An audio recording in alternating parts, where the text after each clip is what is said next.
6 cylinder தருவதாக சொன்ன Joseph Vijay இன்றைக்கு அறிவித்திருப்பது 3 சிலிண்டர் மட்டும்.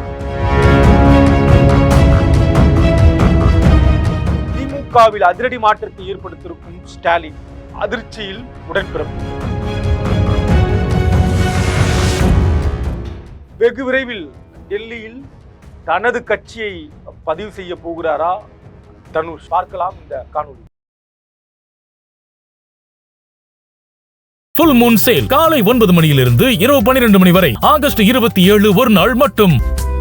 புதிதாக கட்சி தொடங்கி ஆட்சியை பிடித்த திரு ஜோசப் விஜய் அவருடைய தாபேகா தேர்தல் பிரச்சாரத்தின் போது அவர்கள் கொடுத்த தேர்தல் அறிக்கையில எதையெல்லாம் அவர்கள் சொன்னார்களோ அதை இன்றைக்கு நிறைவேற்றுவதில் பல தடங்கள் இருக்கிறத நம்மால பார்க்க முடிகிறது. ஆனா என்ன சிக்கல் அப்படின்னா, இப்ப எதையெல்லாம் செய்ய முடியுமோ அதை நாங்க தேர்தல் வாக்குறுதியாக கொடுக்கிறோம் அப்படின்னு சொன்னாங்க. தற்போது அதையெல்லாம் செய்ய முடியல அப்படின்றத அவங்களே ஒப்புக்கொள்ளக்கூடிய நிலைக்கு வந்திருக்கிறது. நிதிநிலையை காரணமாக காட்டக்கூடியவர்கள் அன்றைக்கும் இதே தேர்தல் அறிக்கை கொடுக்கிற பொழுது இதே நிதிநிலையை காரணம் காட்டி இந்த நிதிநிலை இந்த மோசமான கடனில் கூட நாங்கள் எதையெல்லாம் செய்ய முடியுமோ அதை தான் தேர்தல் அறிக்கையாக நாங்கள் சொல்றோம் அப்படின்றத பேசுற வீடியோ இருக்கு இல்லையா, இன்றைய முதலமைச்சர் திரு ஜோசப் விஜயுடைய வீடியோ, அதுதான் இன்றைக்கு ட்ரெண்ட் ஆயிட்டு இருக்கு. கடன்ல இருக்கும்போது நாங்கள் இதெல்லாம் பண்ணுவோம் ஆட்சிக்கு வந்தான் சொன்னவர்கள் இன்றைக்கு ஆட்சிக்கு வந்த உடனேயே செய்ய தயங்குகிறார்கள். பல பிரச்சனை இருக்கு அப்படின்றத பார்க்க முடியுது. அதில் தான் இந்த 6 சிலிண்டர், இந்த சூப்பர் 6 அப்படின்னு சொல்லி திட்டத்தை அறிவிச்சார் இல்லையா,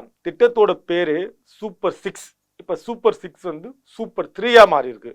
6 கொடுக்க முடியலனாலும் நாங்க 3 கொடுக்குறோம். அதனால இனி அதோடைய பேர் சூப்பர் 3 அப்படின்னு மாத்தி நம்ம அறிவிக்க வேணும். இல்ல 6ல பாதி கொடுத்ததுனால சூப்பர் அரை அப்படின்னு நம்ம அறிவிக்கலாம். அரையோ இல்லது பாதியோ இல்ல சூப்பர் 3யோ இன்றைக்கு 3 சிலிண்டர் மட்டும் எங்களால கொடுக்க முடியும். அது கூட இப்ப கிடையாது, ஜனவரிக்கு மேல 2027 ஜனவரிக்கு மேல நாங்க கொடுக்குறோம் அப்படின்றத அறிவித்திருக்கிறார்கள். சிலிண்டரா கொடுக்கல, பணமா கொடுக்கக்கூடிய நிலை இருக்கு.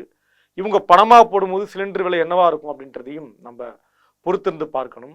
எனவே இதையெல்லாம் தேர்தலில் நாங்கள் செய்வோம் என்று சொல்லி ஆட்சிக்கு வந்தார்களோ, மாற்றம் என்று சொல்லி ஆட்சிக்கு வந்தார்களோ, இவர்களும் 10ஓடு 11ஆக ஒரு அரசியல் கட்சியாக, இன்னும் மோசமான ஒரு அரசியல் கட்சியாக மாறிவிட்டார்கள் அப்படின்றத நம்பி எதிர்பார்த்தாங்க இல்லையா. பெரிய மாற்று வந்தா ஒரு பெரிய மாற்றம் நடக்கும்னு ஒன்றும் நடக்கல. வழக்கம் போல மின்வெட்டு, வழக்கம் போல விலைவாசி உயர்வு, கடந்த ஆட்சியை விட மோசமான மின்வெட்டு, விலைவாசி உயர்வு, மின்கட்டண உயர்வு, நேற்று முன்தினம் கூட சட்டம் ஒழுங்கு சீர்கேடு தொடர்பான பிரச்சனை இருக்கு. ஒரு ஆணவ படுகொலை தற்போது நடந்திருக்கிறது. எதெல்லாம் அதிமுக திமுக ஆட்சி நடந்ததோ அதையெல்லாம் நாங்கள் நடக்க விடமாட்டோம் என்று சொல்லி ஆட்சிக்கு வந்தார்களோ அவர்கள் ஆட்சியிலும் அது தொடர்ந்து நடந்து கொண்டிருக்கிறது. எனவே இந்த 3 சிலிண்டர் தற்போது பேசு பொருளாக மாறி இருக்கிறது. கடும் விமர்சனத்தை மக்கள் பேசவும் எழுதியும் தொடங்கி இருக்கிறார்கள். 2026 சட்டமன்ற தேர்தலுக்கு பிறகு மிகப்பெரிய ஒரு தோல்வியை சந்தித்திருக்கக்கூடிய திராவிட முன்னேற்ற கழகம், திமுக இந்த தோல்வியிலிருந்து மீளவில்லை இன்னும் அப்படின்றத நம்மால் பார்க்க முடிகிறது. சமூக வலைத்தளங்கள்ல தற்போது கூட இன்று வரை கூட கொளத்தூர் தொகுதியில முன்னாள் முதலமைச்சர் திரு ஸ்டாலினுடைய தோல்வி பேசு பொருளாக இருக்கிறது. மேலும் திமுகவுடைய இந்த நிர்வாகிகள், மாவட்ட செயலாளர்கள், பகுதி செயலாளர்கள், ஒன்றியம், நகரம்னு இந்த பொறுப்பாளர்களுடைய வயதை நிர்ணயம் பண்ணது இருக்கு இல்லையா, 45, 50, 60, 70. குறிப்பாக இந்த மாவட்ட செயலாளர்கள் 70 வயது வரைக்கும் இருக்கலாம். 3 முறைதான் அவர்களுக்கு அந்த பொறுப்பு அப்படின்ற இவ்வளவு அந்த கட்டுப்பாடு, ஒரு மறு சீரமைப்பு என்பது இன்றைக்கு திமுகவுல ஒரு பேசு பொருளை உருவாக்கி இருக்கு. இந்த தோல்வியிலிருந்து உள்ளபடியே திமுகவை அடுத்த கட்டத்திற்கு நகர்த்தி இருப்பது திமுகவுடைய இந்த மாவட்ட பொறுப்பாளர்கள் நியமனம், இந்த மறுசீரமைப்பு பணிகள் தான் அப்படின்றத நம்மால் புரிந்து கொள்ள முடிகிறது. சமூக வலைத்தளங்கள்ல அதை பேச தொடங்கி இருக்கிறார்கள். திமுகவினர் கூட தற்போது இப்ப நம்ம தோல்வி அடைஞ்சிருக்கோம், உண்மைதான். அதே நேரத்துல கட்சியும் நம்ம கட்டமைக்க வேண்டிய பணி இருக்கிறது. புதியவர்களுக்கு வாய்ப்பு கொடுக்க வேண்டும். அதே நேரத்துல 50, 60 வயது வரை இதே இயக்கத்தில் உழைத்தவர்கள் பெரிய அளவுல பொறுப்பு இல்லாம இருப்பாங்க இல்லையா, அவர்களுக்கு வயது காரணம் காட்டி பொறுப்பு கொடுக்காமல் தடுப்பது அப்படின்றது கூட சிக்கலாக பார்க்கப்படுகிறது. அதே வேளையில புதிதாக வருபவர்களுக்கும் பொறுப்பு கொடுக்கணும், இளைஞர்களுக்கான வாய்ப்பு கொடுக்கணும். அதையும் தாண்டி இப்ப திமுகவில் இருக்கக்கூடிய அந்த குடும்பம் இருக்கும் இல்லையா, ஒருத்தவங்க காலங்காலமா திமுகவில் இருப்பாங்க, அந்த குடும்பத்தை சார்ந்த நபருக்கு பொறுப்பு அப்படின்றத கொடுக்கணும். ஒருவேளை அப்படி கொடுக்க மறுத்தா அவங்க கோபித்துக் கொள்ள நேரிடும்.